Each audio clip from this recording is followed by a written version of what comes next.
A popular rap artist is behind bars after a shocking arrest, as authorities accuse him of being connected to an alleged murder for hire plot. Chicago rapper Durk, better known by his stage name Lil Durk, was arrested yesterday after allegedly attempting to flee the country, and at this time he's being held in a Broward County jail in Florida, awaiting transfer to the U.S. Marshals. According to the FBI affidavit, the Grammy Award-winning rapper is charged with conspiracy to commit murder for hire. His arrest comes on the same day as federal prosecutors announced in California the charges of 5 other men for the attempted murder of Georgia rapper Quando Rondo, whose real name is Taquayan Bowman. Prosecutors say those 5 men all have ties to Chicago gangs and all targeted the Georgia rapper in retaliation for the murder of Chicago rapper King Von. According to prosecutors, all 5 men, who include Kevon London Grant, aka Vonnie, Asa Houston, aka Boogie, David Brian Lindsay, aka Brown Eyes, Keith Jones, aka Flocka, and DeAndre Dontrell Wilson, aka Didi. They all face charges including conspiracy to commit murder for hire, committing murder for hire involving death, and use of a machine gun in a violent crime resulting in death. And the most serious charge carries up to the death penalty if convicted. According to prosecutors, all 5 men have ties to Lil Durk's hip-hop group Only the Family, also known as OTF. OTF was founded by Lil Durk more than a decade ago. And according to the FBI, OTF members engage in violence, including murder and assault, at the direction of Lil Durk and to maintain their status in OTF. King Von, whose real name was Davon Bennett, was also a part of OTF and frequently collaborated with and was a longtime friend of Lil Durk.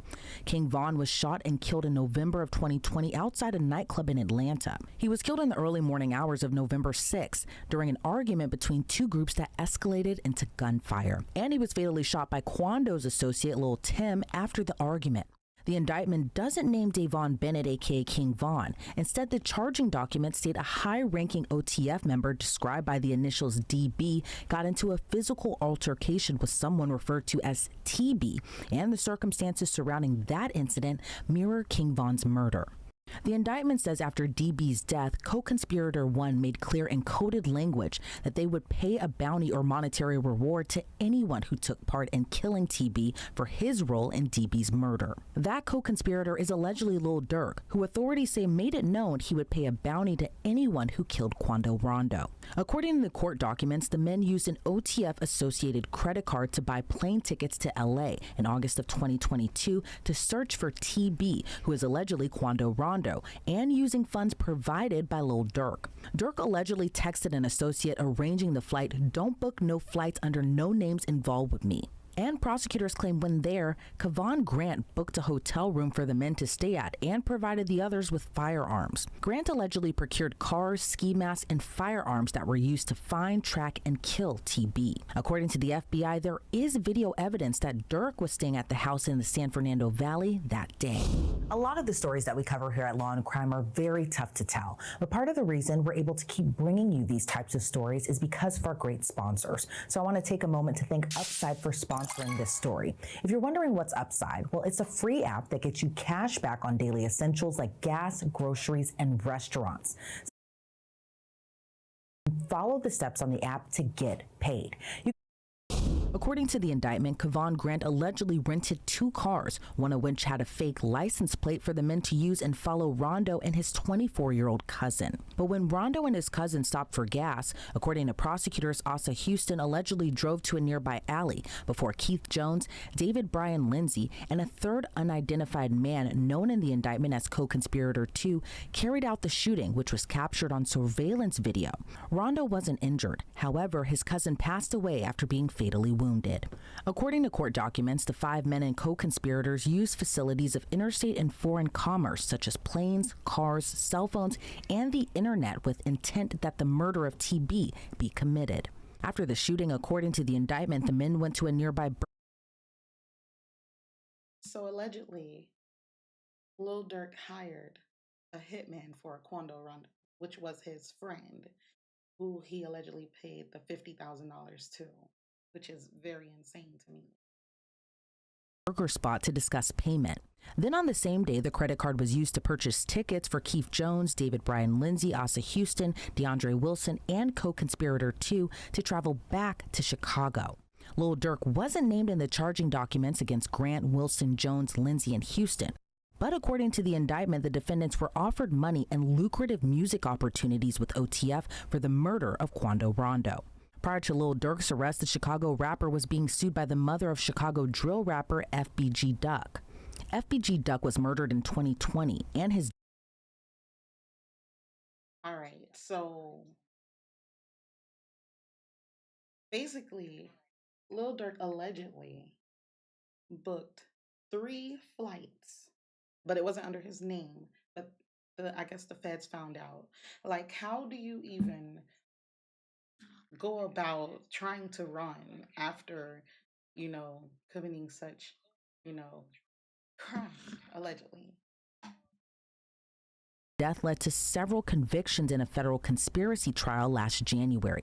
But his mother sued Lil Durk, OTF, and King Von's estate, alleging they were all involved in the shooting as well. According to the suit, OTF operates as a criminal enterprise. After Grant, Jones, Lindsey, Wilson, and Houston were arrested Thursday, the FBI says Durk booked 2 flights from South Florida airports, one to Dubai and one to Switzerland. He then reportedly booked a flight to Italy, but was arrested in Miami before he could board that flight.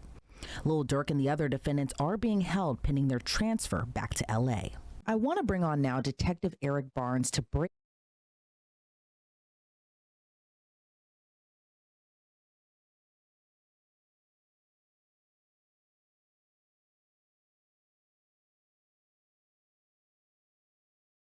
down this case even further. Eric, thank you so much for joining me today. You know, Lil Durk is a really popular rapper, but what's your reaction to his arrest and his alleged connection to this murder for hire plot of Georgia rapper Quando Rondo?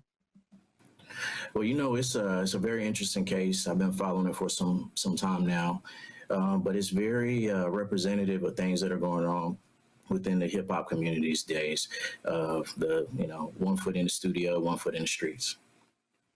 And talk to me a little bit about retaliation within gang culture, maybe even hip hop culture as well, too, that we can even trace back these events in particular, kind of in a way, starting from King Von's death in Georgia in 2020, and 2 years later, Quando Rondo's attempted murder, where his cousin was actually killed during this ambush. What is your kind of reaction to just this whole web and trail that has been going on essentially since 2020, even probably prior to that, too?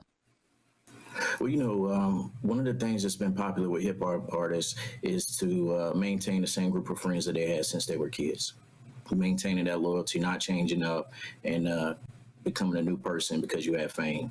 And so, in keeping these alliances, sometimes there's beef that follows from the streets into rap, and like I said, these guys live, day to day, and their alliances also live that same lifestyle.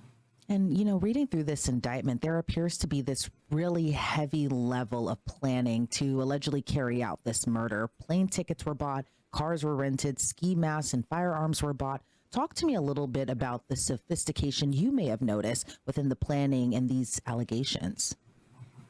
Well, one of the things that you have to, the hurdles, so to say, that you have to get over in this case is just the geographic difficulties going from Chicago to California to commit this offense.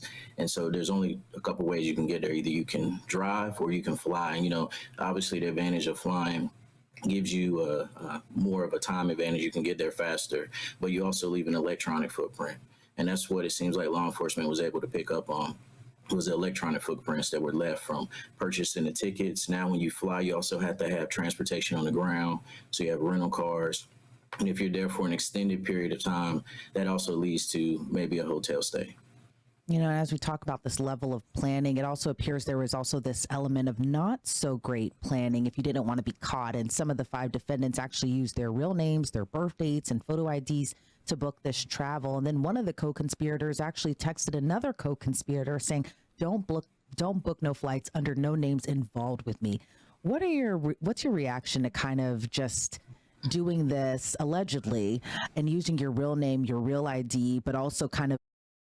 So let's get into excuse my voice, it's a little bit raspy right now and just having a bad day, but well, a bad voice day. But anyway, so actually, I want to get into Charleston White. Let's watch Charleston White, his reaction to Well, his thoughts on the Lil Durk situation. Um, it was more. Mm, I'll have to. You let's just take a look.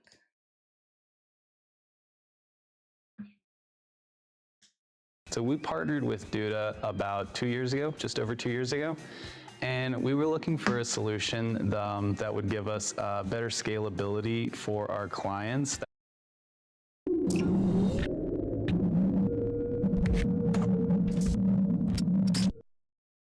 Oh man, here we go, man. We got Charleston White back on the couch, man. Back on Say Cheese, man. How you doing? Man, I'm doing well. Fresh out of jail. Fresh out, man. A lot has happened since we did our interview last week, Yeah. man. I definitely want to talk about the viral, the shit that's going viral right now, Lil Durk. Yeah. The Murder for hire. Yeah, the chickens are coming home to roost. Yeah, the chickens are coming home to roost. I just did an interview on the Danza Project where they asked me about him. And I was saluting the change that he had been making. But now I see why he was making the change. He was trying to avoid some shit. He wasn't really making no motherfucking change. Nah, he wasn't really trying to cement it. Well, I ain't gonna say he wasn't, because I don't know his heart, know his mindset. But man, the feds is hardly ever wrong when they come get you. They hardly ever wrong when they come get you. They don't jump the gun for nothing. One thing about our Federal Bureau of Investigations, homie, they do their due diligence. And they dot their I's and they cross their T's. So they've been sitting on this. They've been watching him go to rehab. They've been watching him get the keys to the city. And so now, shit, how to assassinate your character. Yeah, so they finna humiliate him. You think that pushing peace bullshit, that was some bullshit? Yeah, that was some bullshit. Yeah, that was some. It's easy to push peace, or it's easy to push the concept or the narrative of pushing peace when you got some skeletons in your closet. And it seems like these guys got a lot of skeletons in their closet. Wiretap, got him on a wiretap. I don't know how you go beat that. U.S. Marshals pick him up in Fort Lauderdale. I was just in Fort Lauderdale 2 days ago. Just got back yesterday. Shit, homie, I don't know how you go beat this. He booked 2 flights. He booked a flight to Italy and I believe it was Switzerland. And he didn't go. The flight was supposed to leave at 6:40. The FBI seen that he was trying to flee the country. And then he booked one for 9:40 last night, and that's when they got him. So he was ready to flee the country. He'll be there to trial. He won't get a bond. They go. Hold on. Yeah, I thought Uncle Charlie had done. Listen. I've been watching. Me and hubby, we've been watching Charleston White for some time. The first time my hubby introduced me to good old Charleston White, his little. Introduced me. The first time, it looked like this man was just frozen. Let me just run this back real quick because I know dang well he ain't have me thinking that I thought he had done passed away. Not You done went back too far. Hold on, right here. Hold on, dude. You went back too far. And so now, just hold on, 'cause look, shit, how to assassinate your. Tell me, anybody. Let me know if you even thought that something was wrong with your computer or your phone, because I know he lying. Character. Yeah, so they finna humiliate him. You think that pushing peace bullshit, that was some bullshit? Yeah, that was some bullshit. Yeah, that was some. It's easy to push peace, or it's easy to push the concept or the narrative of pushing peace when you got some skeletons in your closet. And it seems like these guys got a lot of skeletons in their closet. Wiretap, got him on a wiretap. I don't know how you go beat that. U.S. Marshals pick him up in Fort Lauderdale. I was just in Fort Lauderdale 2 days ago. Just got back yesterday. Shit, homie, I don't know how you go beat this. He booked 2 flights. He booked a flight to Italy and I believe it was Switzerland. And he didn't go. The flight was supposed to leave at 6:40. The FBI seen that he was trying to flee the country, and then he booked one for 9. I know Charleston White lying. I mean, come on now. You're not even gonna blink. Why you got me?